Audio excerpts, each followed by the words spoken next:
Ada temanku yang menjelaskan tentang Islam menjaga perempuannya, mulai dari tutup aurat sampai lain-lain. Ya Allah, itu ngena sekali di hati. Aku bilang sama temanku, kayaknya Fit, ada niatku untuk masuk Islam dan nggak tahu kenapa bilang gitu. Terus qadarullah saya sakit parah. Mimpi kayak ada di satu wilayah yang kosong putih tapi dalam keadaan sujud. Dalam keadaan sujud kayak di situ. Saya bilang, "Ibu, minta maaf Kak sebelumnya. Kayaknya hatiku ini mau Kak masuk Islam. Nggak tahu Kak kenapa, tapi karena kayak yakin Mak. Toh sisi terberatnya adalah karena di situ ibuku histeris."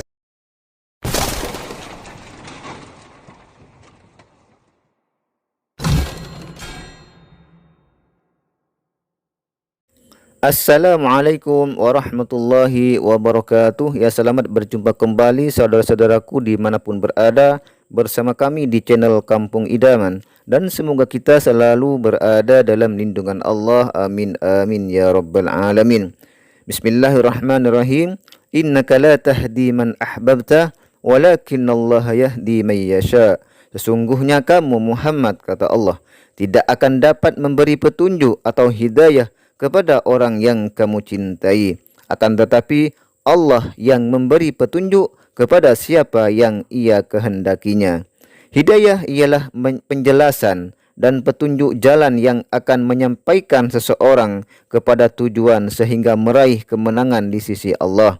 Dan kalau kita kembali pada ayat yang di atas tadi, bahwa datangnya sebuah hidayah itu bukanlah sebuah kebetulan, akan tetapi hidayah itu datang dari Allah kepada seorang hamba pilihan, dan juga datangnya sebuah hidayah itu terhadap seorang hamba tentunya dengan berbeda-beda jalan. Seperti halnya hidayah yang datang pada seorang mu'alaf cantik ini hanya karena mimpi ia telah mendapat hidayah dan menjadi mu'alaf, tentunya dengan segala konsekuensi yang ia terima. Bagaimana kisahnya? Mari kita simak bersama-sama. Bismillahirrahmanirrahim. Dan bagaimana bisa mualaf? Oke. Singkat cerita, jadi dulu itu masya Allah sekali. Saya punya sahabat, kita sama-sama merantau ke Makassar. Terus kita itu saling diskusi masalah keyakinan masing-masing tanpa menjatuhkan. Nah, ketika di Makassar, saya ikut BEM-nya STIMIK di Negara Makassar, bagian divisi keperempuanan. Saya ingat sekali. Nah, kita bikin diskusi panel yang tentang bagaimana masing-masing keyakinan kita menjaga perempuannya tanpa saling menjatuhkannya dan jujur. Pada saat itu saya diskusi sama ayahku keterangannya oke, saya terima di bagian di Hindu, saya tidak pernah menjelekan. Tapi ada temanku yang menjelaskan tentang Islam menjaga perempuannya, mulai dari tutup aurat sampai lain-lain. Ya Allah, itu ngena sekali di hatiku. Jadi saya berpikir, ya Allah, saya pada saat itu saya berdoa, saya bilang saya bilang sama temanku, kayaknya Fit, ada niatku untuk masuk Islam dan nggak tahu kenapa bilang gitu. Terus qadarullah saya sakit parah yang pokoknya saya demam tinggi di kosan berhari-hari nggak turun-turun sampai kayak mau lewat begitu. Jadi langsung Kak berdoa sama Allah, berdoa sama Tuhan pada saat itu, ya Tuhan, kalau memang kau masih izinkan Kak hidup, tolong kasihkan Kak petunjuk untuk keyakinan apa ini yang harus saya ambil, karena jujur saya ini pengen berkeyakinan sesuai dengan petunjukmu begitu lah. Saya mimpi kayak ada di satu wilayah yang kosong putih tapi dalam keadaan sujud. Dalam keadaan sujud kayak di situ. Nah, terus itu tenang sekali rasanya tanpa ada gangguan, itu tenang sekali. Nah, setelah itu saya ada di mimpiku berikutnya ada Kak di pesantren. Kenapa saya tahu itu di pesantren? Karena banyak santri lagi duduk, ada ustadz di depannya. Terus saya bilang, Ustadz, Tabe, saya ini bukan muslim.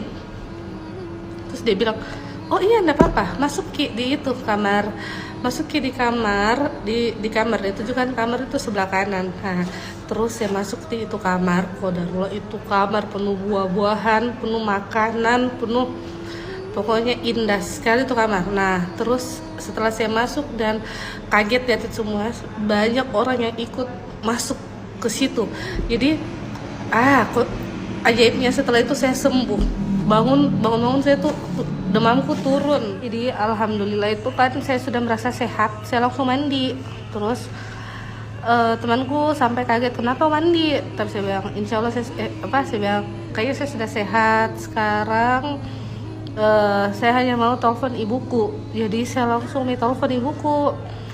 Saya bilang dari hati ke hati, saya bilang, ibu minta maaf kak sebelumnya, kayaknya hatiku ini mau kak masuk Islam, nggak tahu kak kenapa, tapi karena kayak yakin mak toh. Sisi terberatnya adalah karena di situ ibuku histeris, dia menangis, terus dia bilang sama saya, kalau kamu masih anggap kak orang tua, masih anggap kak ibu, buang itu rasa buang jauh-jauh. Ayahmu bakalan marah sekali kalau tahu ini niatmu, gitu. Jadi sambil menangis saya berusaha ungkapkan perasaanku sama ibuku, dan ternyata ditolak mentah-mentah sampai, kalau kau masih anggap orang tuamu, lupakan itu. Apa itu poinnya? Kamu kasih marah besar itu ayahmu, gitu. Jadi saya tuh tidak pernah berkonflik sama ayahku sampai ku kuliah. Jadi untuk ambil keputusan ini nih berat sekali, karena dua orang yang paling ku sayang pasti akan tersakiti. Jadi setelah dari telepon itu menangis kak sama temanku, terus aku bilang sama mereka, saya bilang sudah sorry say, kayaknya saya buang saja perasaan itu jauh-jauh, nggak jadi kak kayaknya masuk Islam deh, nggak sanggup kak lihat orang tuaku menangis, nggak sanggup kak kasih kecewa orang tuaku gitu. Jadi mereka juga nggak bisa bilang apa-apa. Jadi sempat 2-3 bulan itu hening lah tentang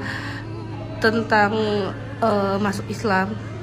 Saya kira juga saya bakalan lupakan itu, masya Allahnya nah dahsyatnya. Aku kira itu perasaanku setelah maksudnya setelah ibuku bilang begitu, aku kira itu kayak oke, harus kau lupakan. Kukira aku lupakan, tapi ternyata tidak bisa dilupakan. Sampai pada bulan puasa itu masya Allah itu dorongannya semakin kuat tanpa ada siapapun yang menyuruh, tapi nggak tahu itu dorongan. Nah, disclaimer dulu ya untuk lanjutannya, sama sekali saya itu keluarga yang toleransi tinggi. Jadi di sini saya tidak mau membanding-bandingkan ya. Ya, telah kita saksikan bersama-sama tadi videonya, semoga bermanfaat dan semoga nikmat Islam dan iman yang telah diberikan oleh Allah kepada kita tetap bersemayam di hati kita semuanya sampai akhir hayat kita nanti, hingga kita menjadi husnul khatimah.